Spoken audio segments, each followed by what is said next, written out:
Hello everyone, now you will hear a short summary of the first 2 episodes of the series Pretend. Its plot is based on real events. 2008, Springfield. After Hurricane Katrina, Dee Dee Blanchard and her 14-year-old daughter Gypsy were left homeless. A charity gave the family a new house, which they just moved into. A shaved, bald girl sits in a wheelchair wearing huge glasses. Her mother controls her every word. The girl calls the woman her best friend. Dee Dee once again shaved her daughter's head with a razor. Then she transfers her from the sink to a wheelchair. Gypsy inserts a tube into her stomach to have a snack. Dee Dee feeds the girl liquid food mixed with medications exclusively through a tube. Gypsy has to sleep in an oxygen mask. The family's home medicine cabinet consists of dozens, if not hundreds of drugs. Dee takes this or that medicine depending on her mood. A girl named Lacey lives next door to the Blanchards. She couldn't convince her mother to go say hello to the new neighbors, so she went alone. All in pink, Gypsy watches cartoons and draws a prince. She immediately became interested in the girl, because she never had any friends. Lacey volunteers at the local hospital. Sometimes they arrange makeovers for the patients. Why doesn't she put makeup on Gypsy too? The girl happily agrees. Gypsy reacts violently to the fact that Lacey has a boyfriend. She used to wear makeup for cosplay as well. She loves dressing up as Disney princesses. Dee Dee watches the process tensely from around the corner. Gypsy was delighted with her makeup. But her mother immediately wet a rag and demanded that she wash this muck off her face. She is too young for this plaster. Gypsy burst into tears. She wants to be like everyone else, but her mother won't let her. The next day, Dee Dee and her daughter went out to say hello to Lacey and her boyfriend. Lacey's mother is ML, Shelley's second neighbor. Dee Dee tells her that her daughter had her submandibular glands removed. She has epilepsy, paraplegia, a heart murmur, and anemia. According to Dee Dee, her daughter will never be able to take care of herself.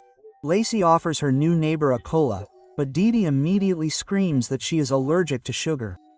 At home, the woman tells her child about the horrors of anaphylactic shock that will happen if she takes even a sip of soda. Dee Dee brought her daughter to the mall to buy her another pink thing. Gypsy asked her to buy her a pendant. How to buy it? Steal it, while no one is looking. Gypsy rushes her, and ML became a witness to the crime. Dee Dee is worried that the neighbor can now turn her into the police and wants to talk about it. But Shelley was visiting her. By the way, the neighbors built a house for the disabled girl and her mother. They and other volunteers in the area. Mal hints that she really didn't like what she saw today. Gypsy doesn't have her own computer. She's only allowed to use her mother's laptop. She immediately types the words boyfriend and kiss into a search engine. Gypsy suggests that her mother make pizza. It will be a very tasty pizza, covered in milk and blended. The thick liquid is poured syringe by syringe through a tube straight into the child's stomach. To make friends with the neighbors, Dee Dee threw a party. She walks around with a jar and collects donations in it, supposedly for her daughter's eye surgery. The children surrounded Gypsy, who is dressed like God knows what. As always, however, she is much more interested in watching the relationship between her neighbor and her boyfriend. In the evening, the girl drives up to them, but they immediately go to the cinema. Gypsy, of course, can't do anything with them. There are tempting cupcakes on the table. While her mother isn't looking, Gypsy wants to try one of them. Only now ML, for whom the whole thing was started, arrived. Dee Dee tried to push the theft onto the disabled daughter, but ML can't be fooled. Then the woman started to squeeze out a tear or complain that Gypsy doesn't have long left, and they don't have much money. Then she saw the cake rain, knocked it out of her hands, gave it an injection and took it to the hospital. There she started to whine again that if she'd given Gypsy another 5 minutes, she would have definitely died. ML arrived at the hospital. She gave Dee the forgotten wallet and suggested that they forget about the awkward situation, because she herself is a single mother and doesn't want to make their lives more difficult. We move to 2015. The Blanchards' house is surrounded by police. The rooms are littered with hundreds of stuffed animals. The detective finds Dee Dee Blanchard murdered in Gypsy's bed with multiple stab wounds, but Gypsy herself is nowhere to be found. 2008. Before going to bed, Dee Dee, as always, makes out with her daughter, and then takes Xanax. She received a check for $1.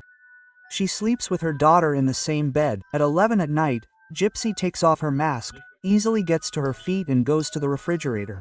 The girl wanted to take a risk and check if she really has an allergy to sugar.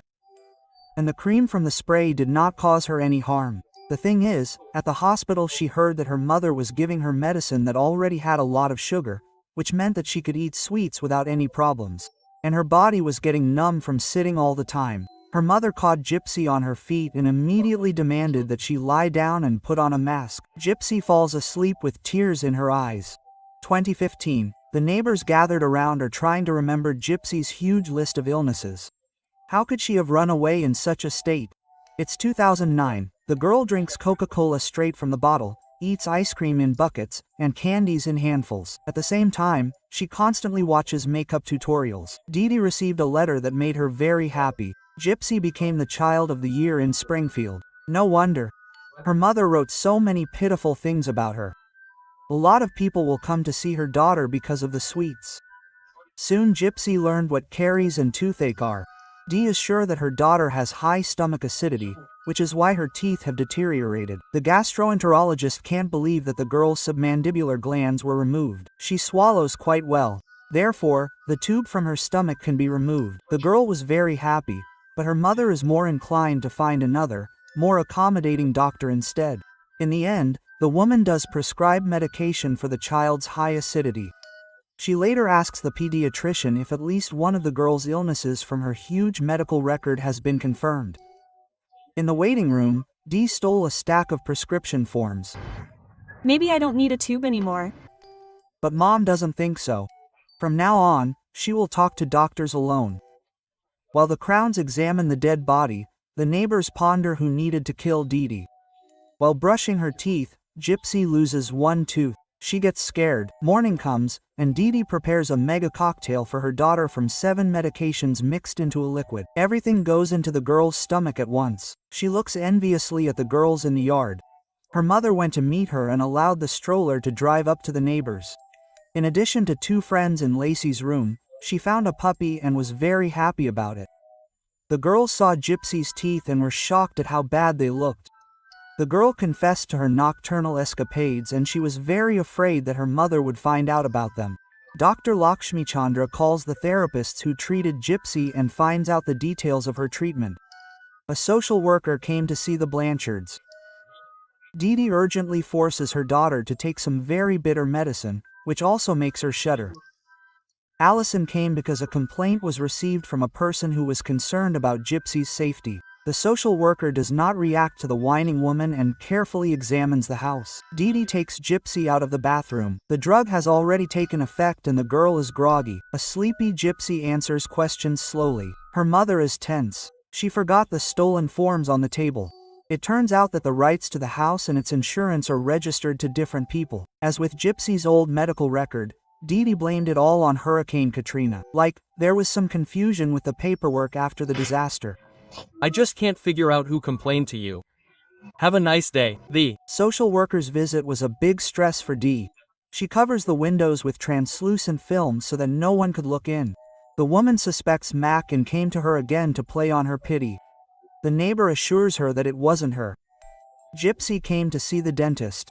After she was given a sleeping pill, the girl found out that her teeth would not be treated, but simply extracted. She was very upset and started crying. Gypsy came to at home with a sore, swollen face. When she got to the mirror, she found out that she no longer had any teeth. During her bath, she sits toothless in the bathtub and sobs bitterly. But her mother, as always, says that everything is fine. Gypsy's face is all bruised after the surgery, and Dee Dee is fluttering around her, preparing her for the award ceremony. She will show her off to everyone, without even getting new teeth.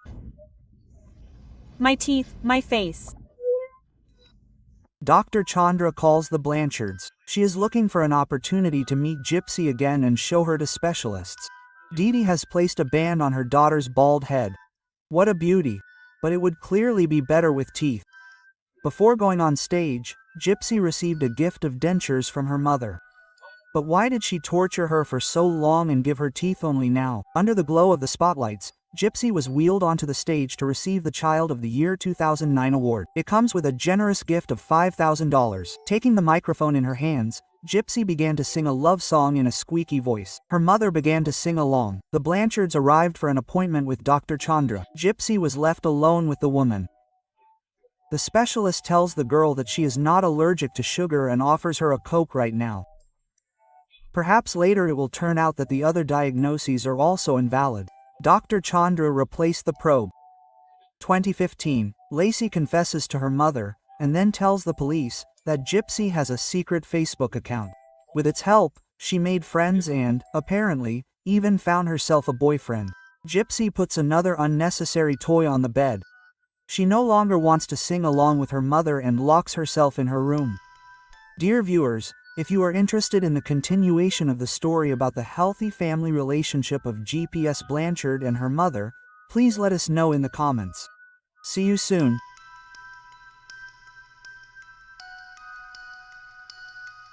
He